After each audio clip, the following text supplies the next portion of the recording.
भस्मासुर के बारे में सबने सुना, भगवान शिव की खूब तपस्या करी।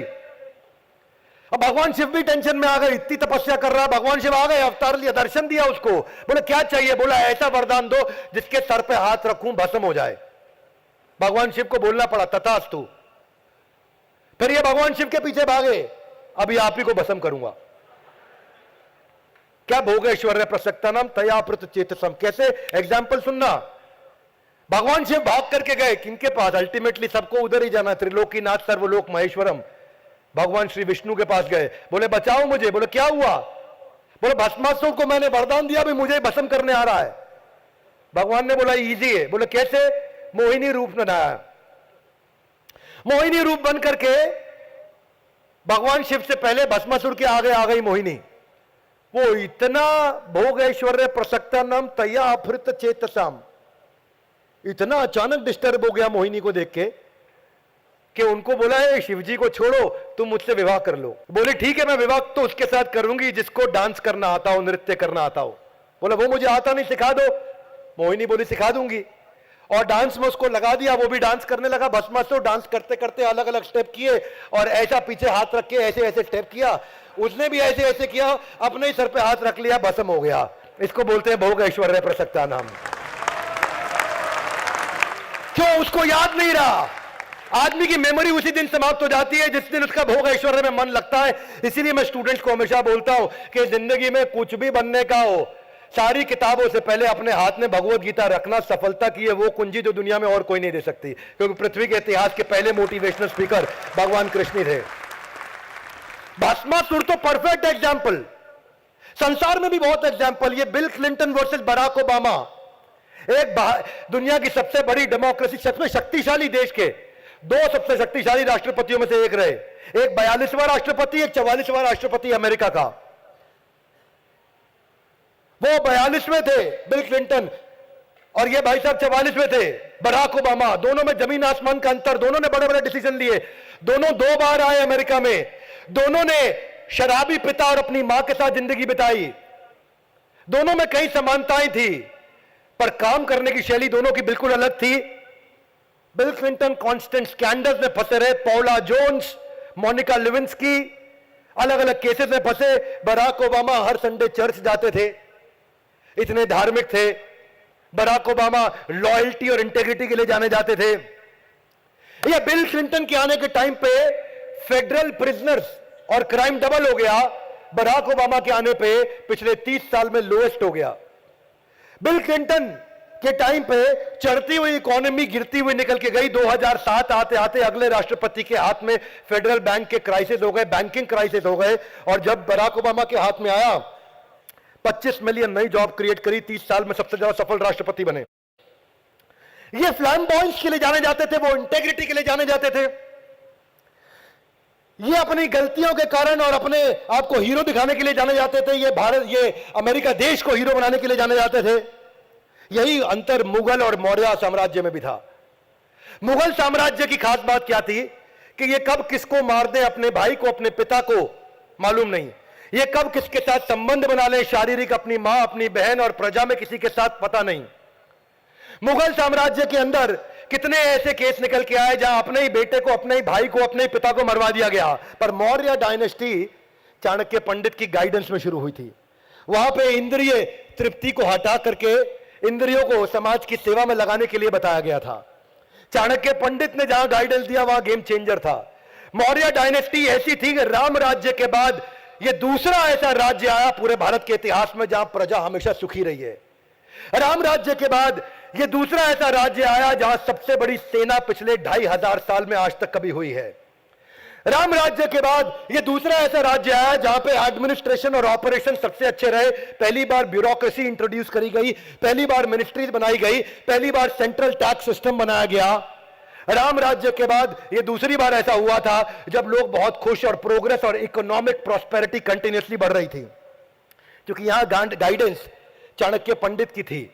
मुगल साम्राज्य में भोग ऐश्वर्य और यहां पे क्या है, समाधो, वहां न विधीयते, यहां परमानेंट समाधि थी। आपको यह कहना चाहता हूं कि जब अर्जुन यह कह रहे हैं कि मैं पूरे चक्रवर्ती तूफान को कंट्रोल कर सकता हूं पर मन को कंट्रोल नहीं कर सकता, चंचलम ही मना कृष्णा, इंद्र वैसे ही कितने भोग विलास में डूबे हुए आसपास कई अप्सराएं, पर मन नहीं भरता। पृथ्वी पे घूमते घूमते आ गए और आकाश से देख रहे कि अरे एक जंगल के अंदर बड़ी सुंदर स्त्री घूम रही है। बोले ये कौन है? तो पता चला ये गौतम ऋषि की पत्नी अहिल्या है। इंद्र से कंट्रोल नहीं हुआ। इंद्र ने देखा गौतम ऋषि क्या करते हैं, पहले पूरी रेकी करी। पता चला गौतम ऋषि रोज सुबेरे, इतने बड़े तपस्वी है, सुबह भोर से पहले उठ करके अपने नित्य कर्म करने के लिए नदी के पास जाते हैं। नया आवरण बनाया इंद्र ने और आवरण बना के खुद को गौतम ऋषि बना लिया। जैसे ही पति गौतम ऋषि निकले नित्य कर्म के लिए नदी के पास शौच क्रिया करना, स्नान करना, ये वो अप्सरा बला की खूबसूरत सौंदर्य की देवी वो अहिल्या के पास चले गए और खुद गौतम ऋषि बन के चले गए और उसके साथ जाकर के संभोग करने का प्रयास किया। उधर गौतम ऋषि को कहीं ना कहीं महसूस हो गया कि पीछे कुछ गड़बड़ हुई है, मेरे साथ छल हो रहा है। गौतम ऋषि जब अपनी कुटिया में वापस लौटे तो उन्होंने इंद्र को उनके साथ सोता हुआ अपनी धर्मपत्नी के साथ देखा। ऋषि थे और वो वहां पे उन्होंने उस क्रोध को सेवा के लिए जागृत किया, अपनी पत्नी को श्राप दिया, वो पत्थर बन गई। उनको श्राप इसलिए दिया क्योंकि आगे चल के भगवान राम ने उनको आशीर्वाद दे करके हाथ से छू करके पत्थर से वापस अहिल्या बनाना था। लेकिन जब इंद्र को उन्होंने श्राप दिया तो उनको बोला तुम्हारे शरीर पे हजारों स्त्री की योनियां बन जाएंगी, जो जिसकी तुम भोग विलास की इच्छा करते हो, तो मैं इतनी योनियां देता हूं। पूरे शरीर पे योनियां बन गई उनके। उन्होंने माफी मांगी, जब बहुत क्षमा मांगी तो उनको आंखों में परिवर्तित कर दिया। इंद्र के शरीर पे हजारों आंखें। ये क्यों? इंद्र जैसे इंटेलिजेंट व्यक्ति से भी हो जाता है और ये हमसे, मुझसे, आपसे, किसी से हो सकता है। भोग ऐश्वर्य प्रसक्ता नाम तया भृत चेतसाम समाधो ना विधीयते। ऐसा आदमी, समाधो मतलब हाथ आगे लाइए, कम ऑन, एक ये जो समाधि हमने पिछले श्लोक में समझी थी, एक आज उसी श्लोक का, क्योंकि भगवत गीता जो है वो कंटिन्यूएशन में एक के बाद एक चर्चा चल रही है, तो वो रिलेशन है पिछले वाले का इससे। और आप यही देखते हैं कि आज हम गोवर्धन पर्वत के साथ में परिक्रमा मार्ग के नजदीक बैठे हैं। दिव्य स्थान है तो यहां इंद्र को याद किया, तो इंद्र की हमें गिरिराज जी की लीला भी याद करनी चाहिए। जब छोटे भगवान कृष्ण उन्होंने मना किया कि भाई इंद्र के पीछे मत भागो, गोवर्धन की पूजा करो, तो इंद्र को गुस्सा आ गया। इंद्र ने बोला कौन है ये बालक, बचाएगा तुम्हें गोवर्धन? बचा लेते हैं। भगवान कृष्ण ने गिरिराज जी को अपने हाथों पर उठाया। हम सबको वो लीला पता, लेकिन इंद्र इतना गुस्से में आ गए, ऐसी बारिश करी कि एक एक बूंद का वजन 100-100 हाथियों के बराबर। इतनी बारिश करी कि इंद्र थक गए, पर भगवान नीचे मुस्कुराते रहे। तब इंद्र को समझ में आया अरे गड़बड़ हो गया। भोग ऐश्वर्य से सबसे बड़ा रिजल्ट यह है कि एक आदमी जिसकी कोई, एक समझो सरपंच है, वो भी अगर भोग ऐश्वर्य में पड़ जाता है तो प्रधानमंत्री के खिलाफ इलेक्शन में लड़ने की बात करने लगता है, भाई संभाल लेगा। इंद्र के साथ ऐसा ही हुआ। ऐसा नहीं होता कई बार लड़के लड़के आपस में ड्रिंक, भाई आज भाई गाड़ी चलाएगा, वैसा ही हो गया उनके साथ में। ये इंद्र कौन है भगवान के सामने, लेकिन भगवान से लड़ने पहुंच गया। हाथ आगे लाए, क्यों? भोग ऐश्वर्य प्रसक्ता नाम।